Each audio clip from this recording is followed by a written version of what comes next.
हुआ उसके बारे में बताना चाहती हूँ।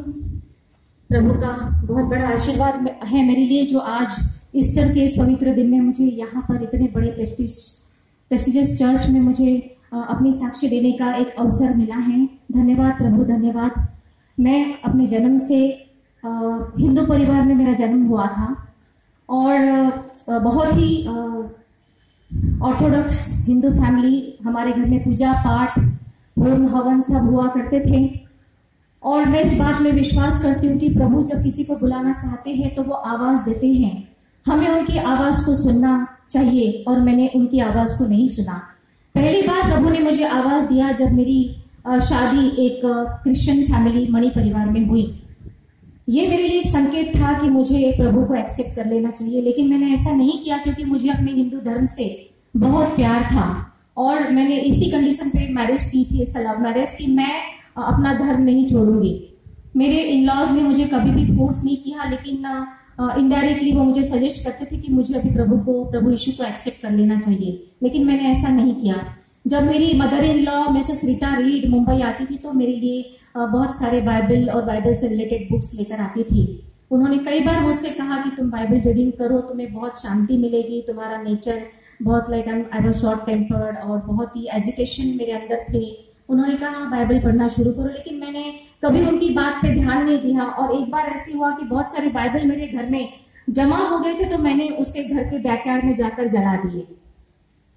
ये काम भी मैंने किया था और प्रभु की आवाज को मैंने नहीं सुना। एक बार और प्रभु ने मुझे आवाज दी कि जब मैं इजराइल गई, मैं इवेंट मैनेजमेंट के लिए काम करती हूँ और मीडिया में हूँ, सो मुझे बहुत सारे मेरे टूर्स रहते हैं अब्रॉड के, यूएस वगैरह सब जगह मैं घूमती रहती हूँ। इसी तरह से मैं एक बार इजराइल गई और मुझे मेरी नसीब इतनी अच्छी है, ईश्वर का आशीर्वाद, कि मुझे उस जगह पर जाने मिला जहाँ पे प्रभु यीशु को, जीसस क्राइस्ट को क्रूसिफाइड किया गया था। मुझे उस चर्च को छूने का भी अवसर, उस क्रॉस को, होली क्रॉस को छूने का अवसर भी मुझे मिला।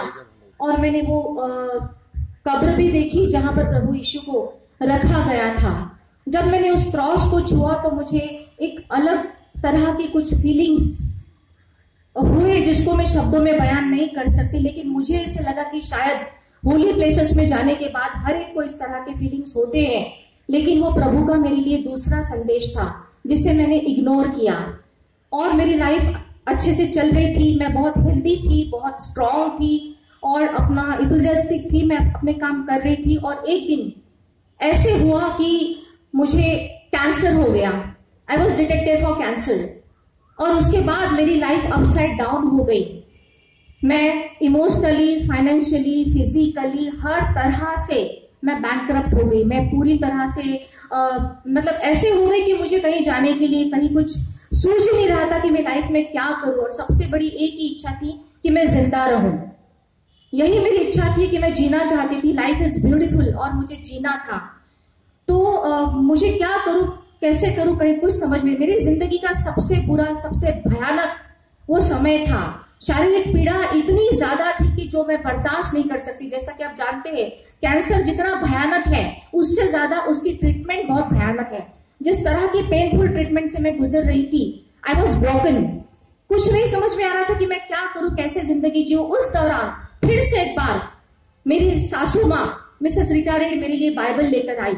और उस दुख के दिनों में, उन दिनों में जब मैं बिल्कुल पूरी तरह से टूट चुकी थी, मैंने पहली बार हॉस्पिटल के बेड पे जब मैं पड़ी हुई थी, मैंने पहली बार बाइबल खोला, बहुत प्रेयर किया। मैंने ईश्वर से कहा कि मैं जीना चाहती हूँ और मैंने बाइबल खोला। सबसे पहले सामने जो मेरा, जिस वर्ष पे मेरा ध्यान गया वो वर्ष था ईसाइया 41 का 10। उसमें लिखा हुआ था, मत डर क्योंकि मैं तेरे संग हूं, मैं तुझे दृढ़ करूंगा और तेरी सहायता करूंगा, अपने धर्ममय दाहिने हाथ से मैं तुझे संभाले रहूंगा। ये जवाब था प्रभु यीशु का मेरे लिए। आई वेप्ट, मैं बहुत रोई क्योंकि ऐसा परमेश्वर जो मेरी बात का जवाब देता है। और उसके बाद से मैंने बाइबल पढ़ना थोड़ा थोड़ा शुरू कर दिया और हर बार मेरे दुख का, मेरी वेदना का, मेरी यातना का कोई ना कोई जवाब मुझे बाइबल में मिल जाता था और मुझे एक रिलीफ महसूस होता था। और फिर एक वो रात आई जिस दिन मेरे शरीर ने वेदना का, दुखों को सहने का जवाब दे दिया। मैं बहुत मतलब एक्सट्रीम पेन जिसे शब्दों में बयान नहीं किया जा सकता, उस पेन से मैं गुजर रही थी और मैंने प्रभु यीशु को अंतर आत्मा से मैंने पुकारा। मैंने कहा प्रभु ये पेन इतना ज्यादा, इतनी दुख, इतनी तकलीफ, इतनी वेदना, इतनी यातना मुझे हो रही है, प्रभु मुझे इससे बचा, मुझे इससे छुटकारा दे, मुझे जीना है, मैं जीना चाहती हूँ, मेरी लाइफ बहुत खूबसूरत है, मुझे जीना है। और उस रात मैंने अपनी आंखों के सामने प्रभु यीशु को देखा। फ्यू सेकंड्स के लिए, शायद 10 सेकंड के लिए मैंने देखा, लेकिन देखा पूरी अच्छी तरह से। मैं जाग रही थी और मैंने प्रभु यीशु को देखा। रूम में पूरा अंधेरा था और उस अंधेरे में एक रोशनी मुझे नजर आई और प्रभु ने अपने दोनों हाथ ऊपर करके इस तरह से नीचे किए और मेरा शरीर का पेन, मेरा दुख, मेरा दर्द, सब कुछ मेरे सर से होकर मेरे पैरों की तरफ धीरे धीरे धीरे धीरे निकल गया। मैंने अपने दोनों हाथ जोड़े और आंखें बंद की और मेरे आंखों से आंसू टपकने लगे और मुझे इतनी खुशी हुई। ये मेरे खुशी के आंसू थे। मुझे बहुत अच्छा लगा, ऐसा लगा कि मैं पूरी तरह से बिल्कुल ठीक हो गई, मैं नाचूं गाऊं। मैंने अपने हस्बैंड जो सोए हुए थे उन्हें जगा कर कहा कि अब मैं जिंदा रहूंगी, मुझे कुछ नहीं होने वाला, प्रभु ने मुझे आश्वासन दिया है, प्रभु ने मुझे ठीक कर दिया है, अब मुझे कोई तकलीफ नहीं होगी। और वैसा ही हुआ, मैं पूरी तरह से ठीक हो गई। इस बात को आज 6 साल हुए और उसके बाद से मैं पूरी तरह से हेल्दी, अच्छी लाइफ जी रही हूँ। लेकिन उसके बाद भी मेरी स्टोरी अभी तक खत्म नहीं हुई। 2 लाइन्स में और बोलना चाहूंगी कि उसके बाद जैसे इंसानी फितरत होती है, मैं भूल गई। मैंने बैप्टिज्म लिया और बैप्टिज्म लेने के बाद मुझे लगा फॉर्मेलिटी पूरी हो गई और मैंने प्रभु यीशु को याद करना, प्रेयर करना, बाइबल पढ़ना, सब कुछ छोड़ दिया। बस अपने कामों में लगी गई, जिसे हमारे हिंदी में एक वर्ड है एहसान फरामोश। प्रभु ने मेरे लिए इतना बड़ा कार्य किया, मुझे मौत के मुंह से हाथ डाल के पूरा बाहर निकाल लिया। एक अच्छा हेल्दी ब्यूटीफुल लाइफ मुझे अपने वापस दे दिया।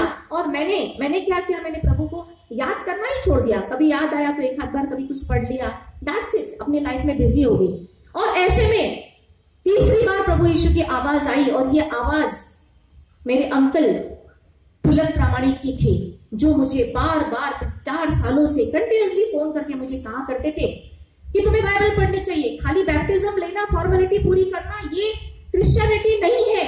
तुम्हें प्रभु यीशु को समझना है, उनके वचनों को समझना है, पढ़ना है, उन्हें अपने जीवन में लाना है। और लेकिन मैंने अनसुना कर दिया। लेकिन पिछले साल जब मेरे अंकल नहीं रहे, पुलक प्रामाणिक जी, तो हमें बहुत दुख हुआ।